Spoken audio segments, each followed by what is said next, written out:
Nata e dasmës kishte një dritë të çuditshme. Në sallën e madhe të dekoruar me lule të bardha, me drita të arta dhe muzikë që dridhej si një lum i ngrohtë, askush nuk e imagjinonte se brenda pak orësh do të ndodhte një tronditje që do të ndryshonte jetën të gjithëve.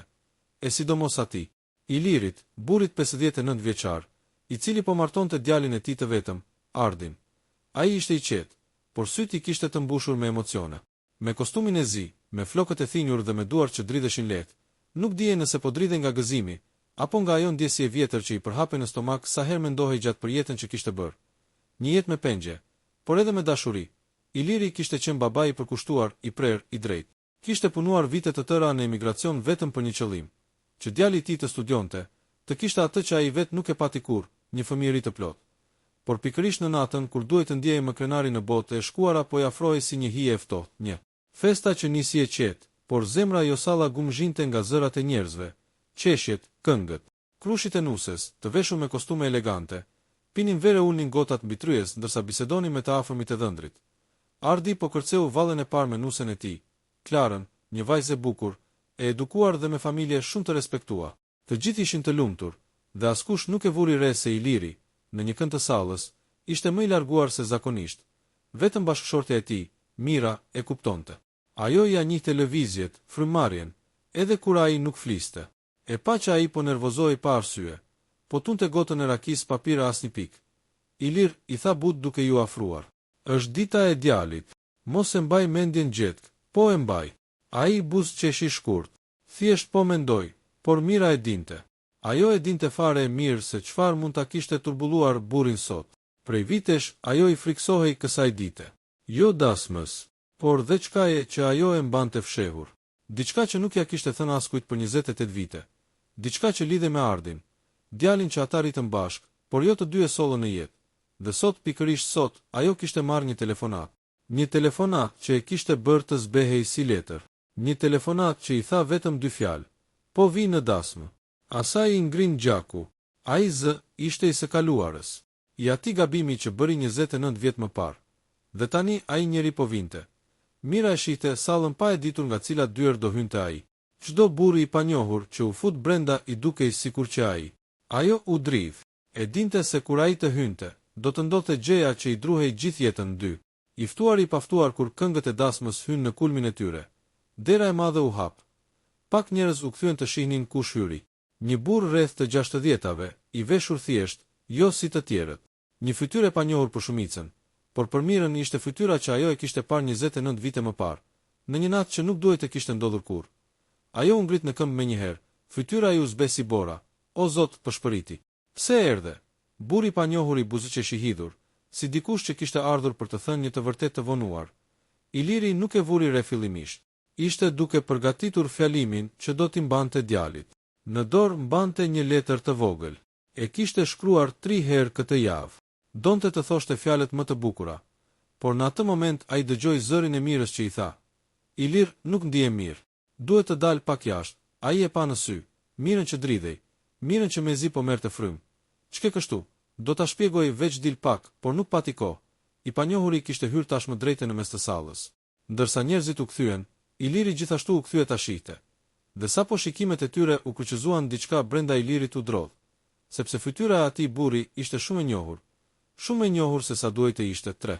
Të vërtetat që shfaqen në vende të gabuara Ardi, dhe Klara e ndalën kërcimin. Muzika ra. Një heshtje e çuditshme ra në sallë. Ajo lloj heshtje që shpall se një vërtet e rënd po vjen. Më falni që po ndërhyj, tha i panjohuri duke ngritur zërin. Sot është ditë e madhe. Ditë gëzimi.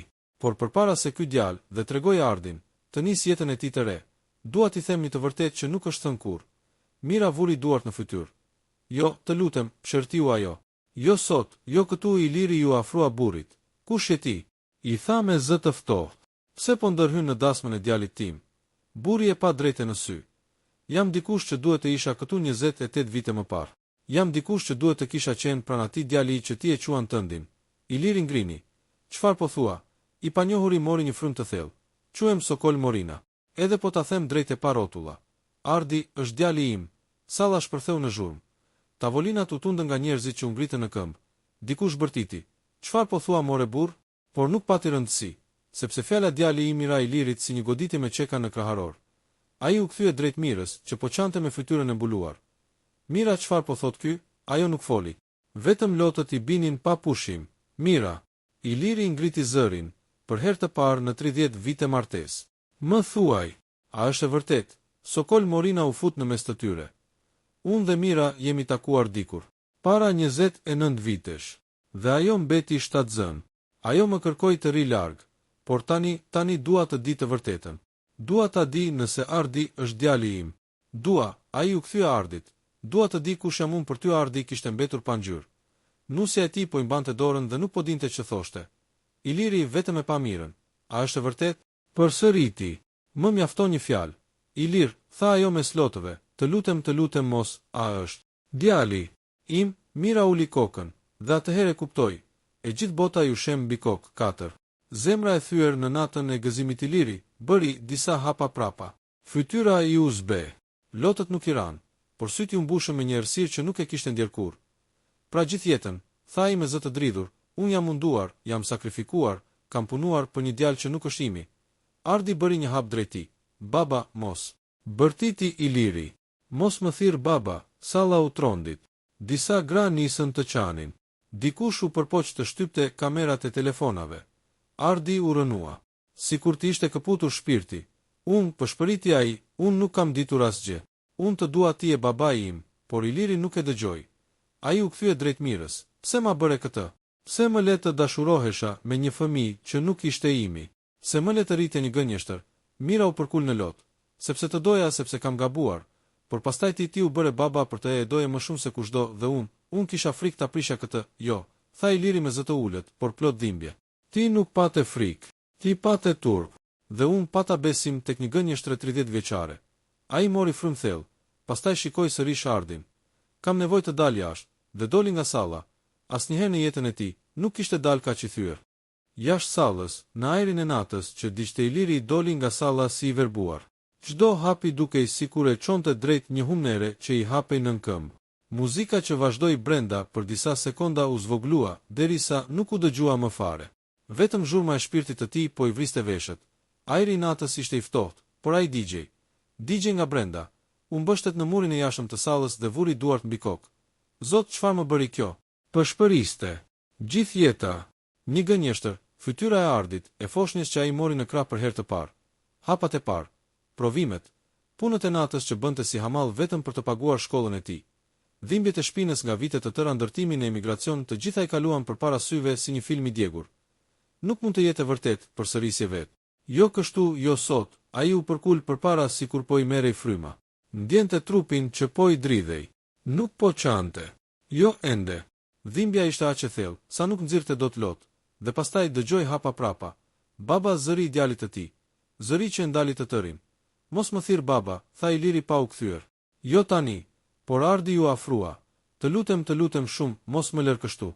Unë nuk e dija, për Zotin, nuk e dija. Kam mësuar sot, si ti. Iliri u kthye ngadalë, me një fytyrë që nuk e kishim parë asnjëherë. Ishte fytyra e një burri që i kishte rënë bota mbi shpinë. Ti, i tha me zë të dridhur, më e betuar 100 herë se do të bëje gjithçka për të më bërë krenar, e unë kam qenë krenar për ty çdo ditë të jetës ime. Por sot doli që nuk je imi, Ardi. Nuk je gjaku im, po unë jam biri yt. Bërtiti Ardi, duke i rënë lotët poshtë. Baba, të lutem, njeriu nuk është vetëm gjak. Ti je ai që më rriti. Ti je ai që më mësoi të ngrihesha. Ti, jo ai burri pa njohur brenda. Iliri mbylli syt. Fjalët e djalit i hyn si thik në shpirt. Por hidhërimi ishte më i fortë se gjithçka. Më ke thirrur baba gjithë jetën dhe unë e kam besuar. E kam besuar me gjithë zemër, heshti. Por ajo grua nëna jote ma mori këtë të drejtë. Më mashtroi, pastaj, dhe ti edhe pa dashur u bëre pjesë e kësaj gënjeshtre. Ardi e preku për krahu. Baba, mos më largo. Nuk je vetëm. Unë nuk dua njeri tjetër. Jam i yti. Iliri ja hoqi dorën ngadalë. Më ler pak të marr frym. Ai u largua duke ecur drejt parkingut. Ardi mbeti ngrirë në vend, por aty pranë, pas derës, dikush tjetër i dëgjoi të gjitha mira. Rrëzimi në smira u ul në tokë. Fjalët e burrit të saj e pren si thik. Sokoli qëndronte brenda, duke pirë një gotë ujë, i bindur se kishte bërë gjën e duhur. Por Mira nga jashtë e shite se gjithçka po shkatërohej. Ajo ju afrua Ardit me sy të skuqur dhe të shpërndar. Djalë, të lutem, më fal, Ardi, por djali nuk e pa. Nuk i foli. Ai thjesht i kaloi pranë pa e parë në sy. duke u bashkuar nusës së tij që i doli përpara. Mira mbeti vetëm, e ulur në pllakat e ftohta, me fustan të gjatë të lagur nga lotët. Ishte një gabim i vetëm pëshpëriste. Dhe mbajta gjithë jetën e tani po humbas të gjithëve, brenda sallës, për plasja e dy baballarëve, pasi ndodhi shpërthimi. Dasma nuk ishte më dasmë. Njerëzit ishin shpërndarë në grupe, disa duke u larguar, disa duke marrë vesh çfarë kishte ndodhur. Muzika ishte fikur, dritat ishin zbehur. Sallën e kishte pushtuar ajo energjia e frikshme e dramës. Sokoli po qëndronte me sallës, duke parë përreth me kokën lart, sikur donte të tregonte se nuk kishte ardhur për dëm, por për drejtësi. Dikush ju afrua me nerva. Ishte vëllai i Mirës, daja i Ardit. Pse erdhe more njeri? I bërtiti. Pse e shkatërove këtë natë? A e di ç'na bëre? Sokoli nuk u tun. E vërteta nuk shkatëron. E vërteta çliron. Çfarë çliron? I bërtiti tjetri. E di sa vite ka sakrifikuar Iliri për këtë djalë. Ti nuk ke qenë askun. Askun, Sokoli ngriti zërin, sepse ajo nuk më la. Mira më zhduku nga jeta e tij. Ajo vendosi gjithçka. Unë kam të drejtë të di nëse Ardi është im. Kam të drejtë ta shoh djalin tim. Shumë njerëz nisën të përfshiheshin.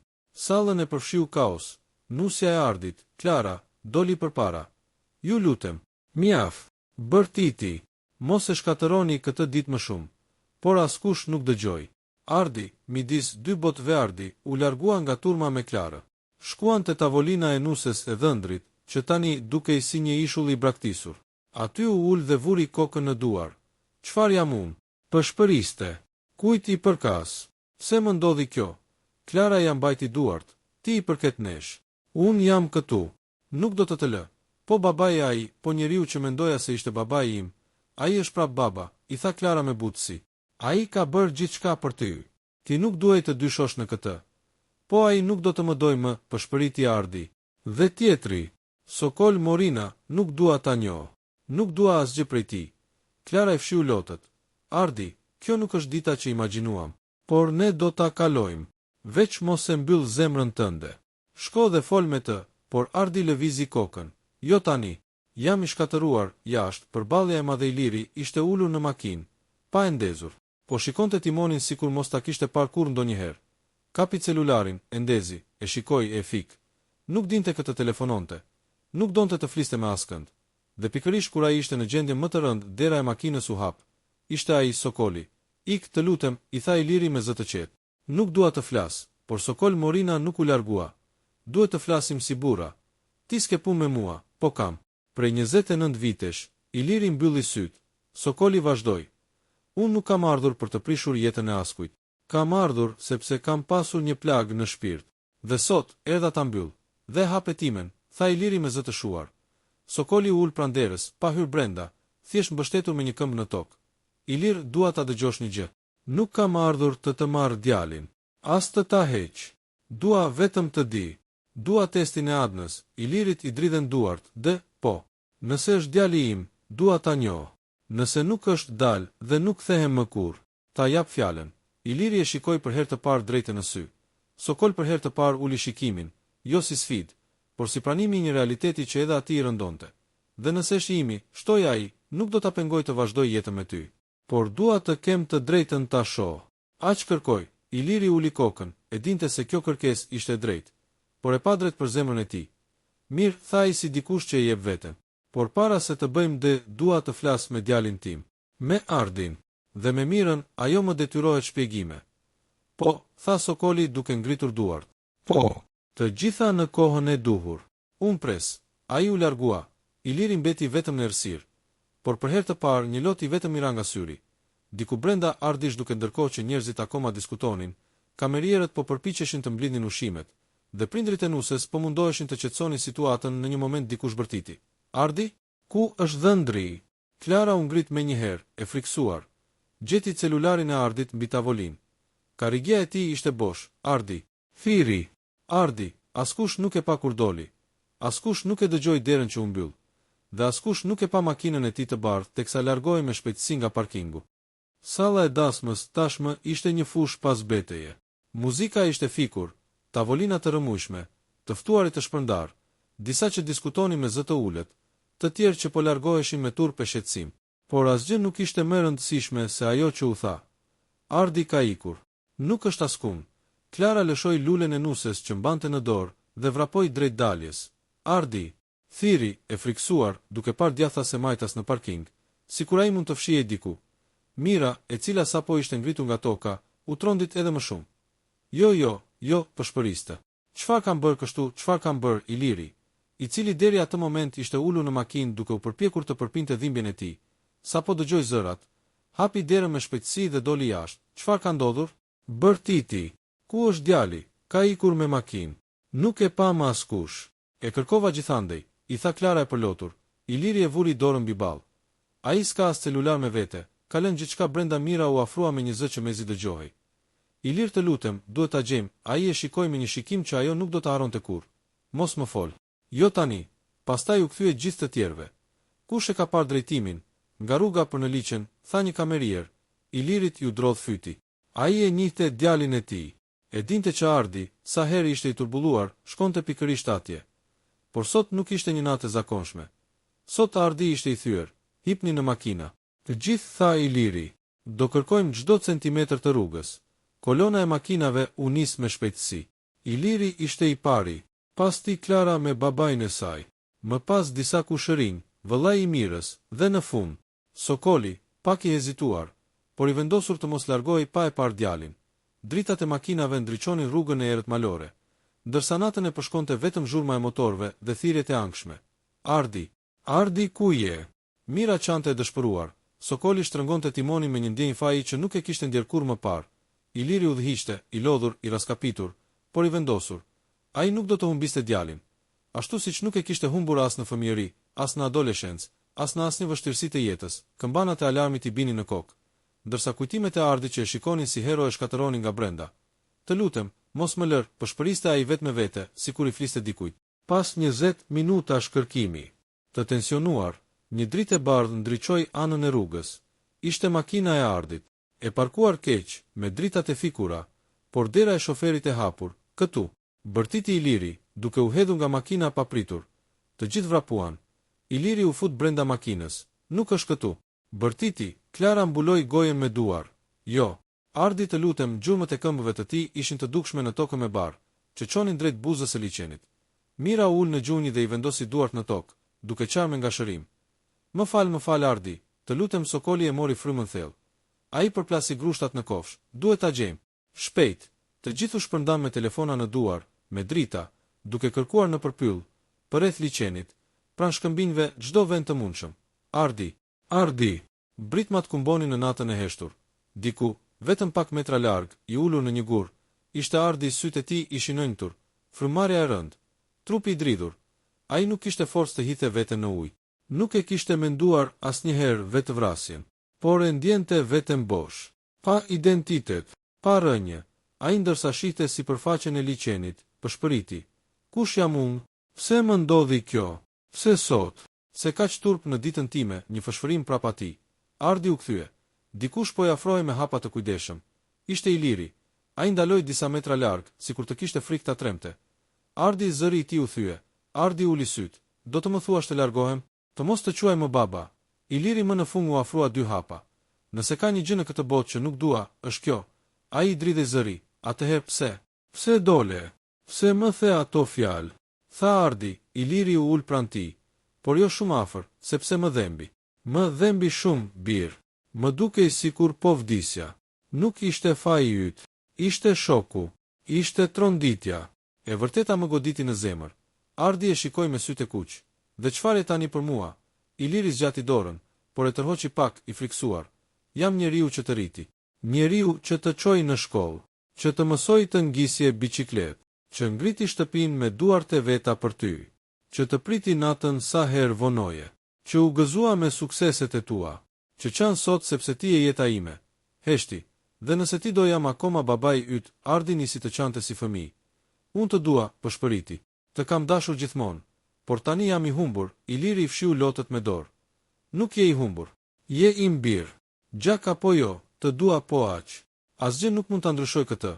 Ardi hodhi kokën në gjoksin e tij.